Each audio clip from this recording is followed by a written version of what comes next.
the Global Gurus Podcast, a 15-minute conversation with the thinkers who are shaping the world, the future of leadership and business in general. Okay, and of course, this is the number one, not yet, but we will be having the number one podcast eventually. Okay, but right now we're going to ask three questions.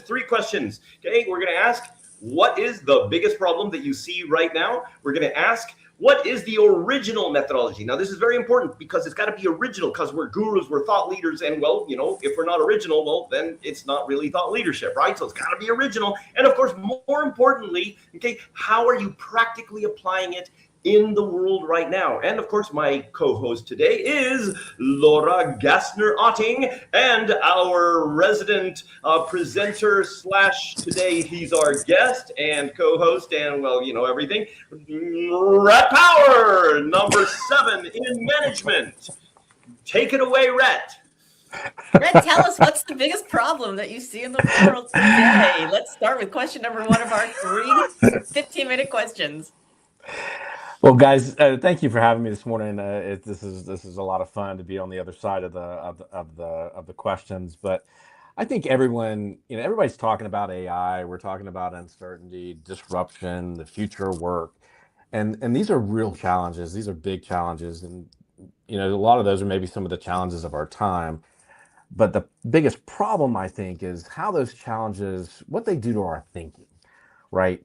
Like, if you look at the research, we have 6,000 thoughts a day. Many of them are negative or repetitive. That's more than 1.8 million repetitive or negative thoughts every year. And those thoughts become our stories, right? Stories like, I'm not ready. What if I fail? I don't have enough information. Are they going to judge me? Or am I good enough to be in this room? Those stories shape our behavior long before anything else does, and right before anybody else sees them as well.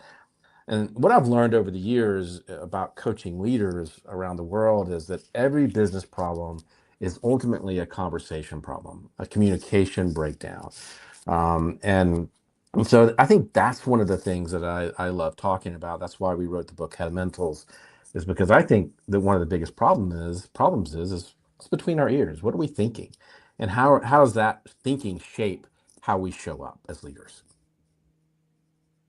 So when you think about that problem and the IP that you bring to it, what is your unique IP? Well, how can we solve it? Because I, for one, know that, like, even when I'm on stage giving a keynote, there'll be words coming out of my mouth, but there'll be other words going into my ears that are coming from the same brain. And it gets very difficult. I'm like, why is that person looking at me like that? And why is that person on their phone? Are they taking notes, or are they like texting their friend, like, this speaker is the worst? And why is that guy leaving? Like, does he have to go to the bathroom, or am I just terrible? And so even when I'm in a place where I'm literally paid a ridiculous amount of money to hold a room of 3,000 people to tell them something very important, I'm still doing the, like, self-talk problem. Yeah, no, look, we all have it, right? And you can see, I mean, I don't know about you, Laura, but I mean, that's a great example. Like, you're on the stage. Like, you're right in front. I mean, like you said, you're getting paid lots of money to be there to tell them something important. Right. There was a selection committee. They thought about people. They thought they brought all the people together. Like, I should not have any doubt that I deserve to be there. And yet still, I'm like, oh, why did I use that word? And why did I say it this way? And, oh, I should have not, right? Like, it's like there's like 2 tapes happening at the same time. Right. And the same thing when you come off stage, right? I mean, we all have this, and we all have it, and it gets in our way to one degree or another. But what we have is what we call the 3C method. Now, this sounds easy, right? 3 C's, 3 things to remember, but really, really hard to change these habits, to change these conversations, right? And so it's called the 3C method. What it is it's confront. So when you and what I love this, actually, I have people do an exercise that I work with, and for 3 to 4 weeks, we actually we catch. It's called catch, confront, change, and we catch these conversations. So I have people actually write these conversations down, right? So if I'm having a conversation with myself, let's take your example, Laura. I'm on stage. I've why is this guy doing this? Why is this guy on his phone? Why did this person leave? And or after you come off stage and you're saying, well, why did I say this? Why did I say it that way? God, I'm an idiot for doing that. I want you to write those down. I want you to catch that behavior. I want you to catch it and write it down and make a habit of like documenting these conversations, these negative conversations that we're having with ourselves. The second part is confront. Then you start asking yourself, is that true? Like, yes, I belong in this room. I did everything here to get here. I did everything to get up on stage. I'm a badass when it comes to delivering this message. And you start challenging and you start trying to find out where that's coming from. Where is that? Why am I having that conversation? Why do I care if that guy got up to go? Why does it bother me that guy got up to go to the bathroom or that person's on their phone? Why does it bother me so much that I said something this way?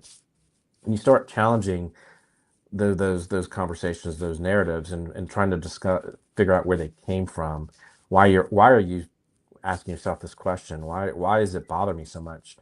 Right. And try to start understanding where that's coming from. Is it fear? Is it some other thing? I remember, I had a teacher one time tell me that I wasn't smart enough. I wasn't going to really be successful, and that message, I still hear that message sometimes, that I'm not going to be successful. And there's a lot of evidence to the contrary. I was just bored in her classroom. But, so we start challenging, I start asking myself, where is that coming from, and trying to figure that out. And once I figure that out, then I can I can change that narrative. I can change that conversation. And so I can start diagnosing when I'm doing this to myself and start having different conversations, better conversations. You're not going to change negative self-talk. We went into this project thinking you could defeat negative self-talk. You can't defeat it, right? You can't defeat it, but you can change the conversations, and you can have better conversations that are more productive and more healthy.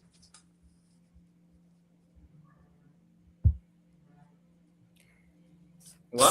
So you're talking about awareness, right? So once you have that awareness, that kind of gives you more clarity about what it is what's the reality compared to what's the black cloud, right?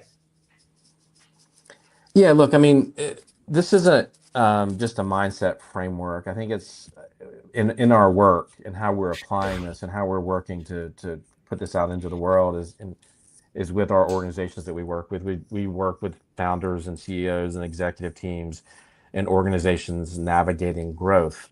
We're working with a company right now that's going through a big acquisition.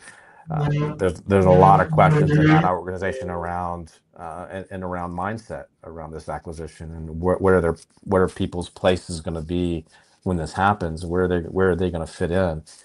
And so we help leaders really by starting to have the conversation about self-talk, and because what we know is that self-talk and how I show up as a leader is going to translate to my team. They're going to take my cues. They're going to feel my anxiety if I'm showing that, if I'm having a real hard time around an issue, the team's going to feel it.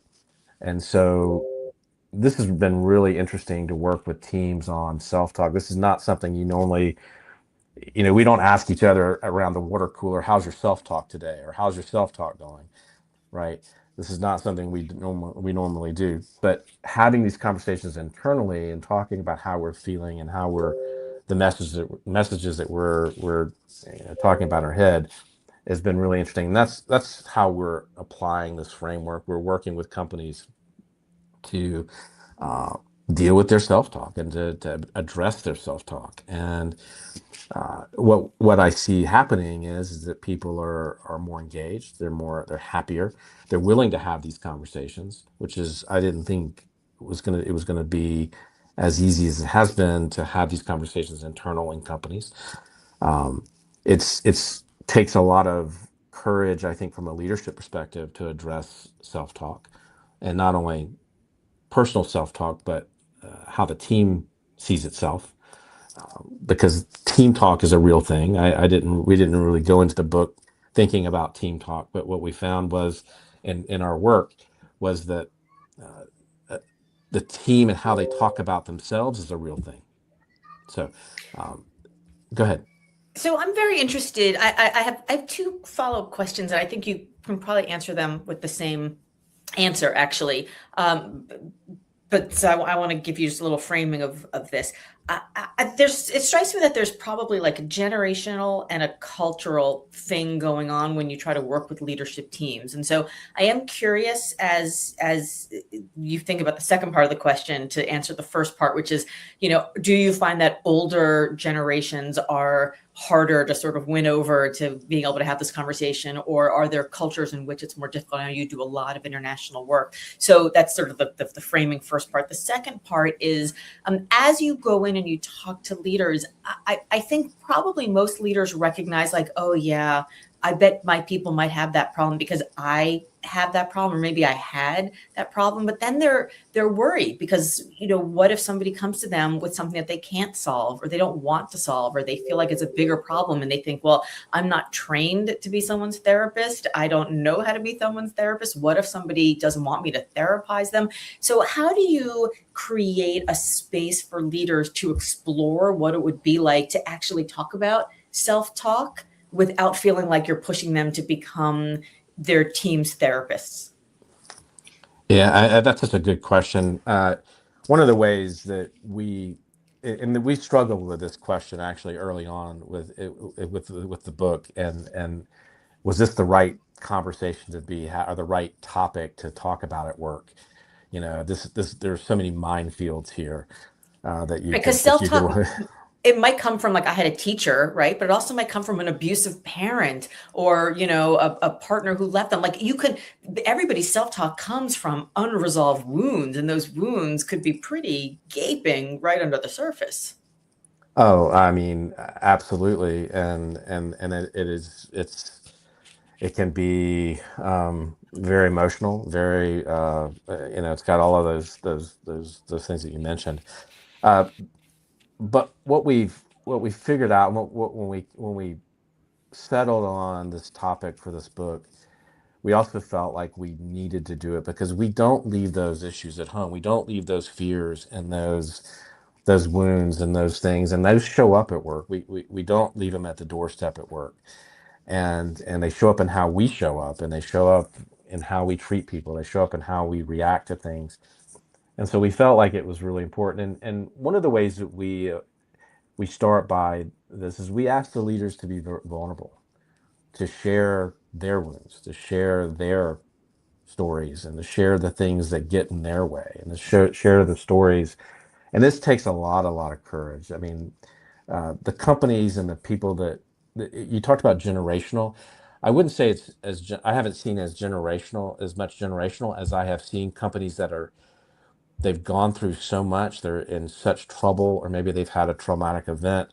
They've had, there's something is going on that prompts the leadership to say, it's time to have this conversation because we are in such bad shape that we have to heal, or we have to fix this.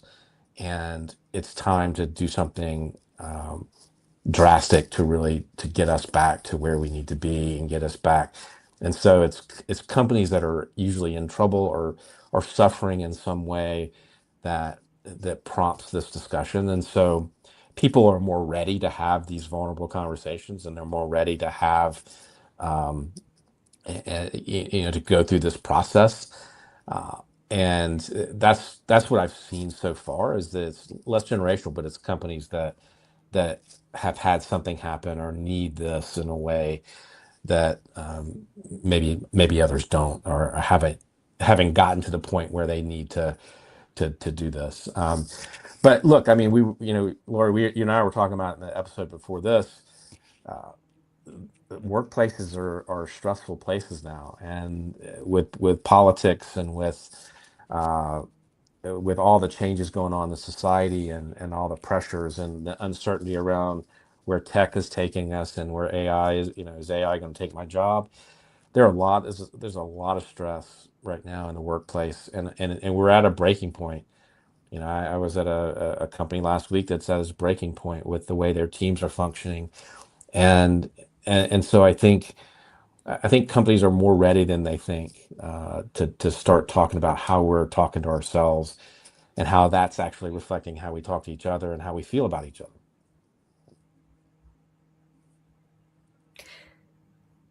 So we have 15 minutes. We are sadly at the end. We've gotten our great ideas from you. Can you close us out, Rhett, maybe by telling us where people can find you and how they can help bring you in to maybe solve their own self-talk problems personally or in their organizations? Look, I will close out and say this. Every organization has two conversations happening every day. One conversation is people they're having with each other. The other conversation is the ones that they're having with themselves. My work is helping leaders improve both, because when self-talk improves, team talk improves, and when team talk improves, everything else gets better. The book is called Headamentals. You can find that at headamentals.com. You can find my work at rhettpower.com. And I appreciate the opportunity to be with you guys and answer the questions this time. It is much hard. It's much harder to answer the questions than to ask them. Great. Not when you're Rhett and you have the answers. Well, thank you guys. All right, Laura, you want to take this out? A real pleasure. Yeah, absolutely. Well, thank you so much, Rhett. It's so fun to get a chance to actually ask you questions because I've heard you asking such smart questions on other interviews. So if you're listening to this, please check out our other interviews. We are Global Gurus, Thought Leadership in 15 minutes, and we'll see you next time.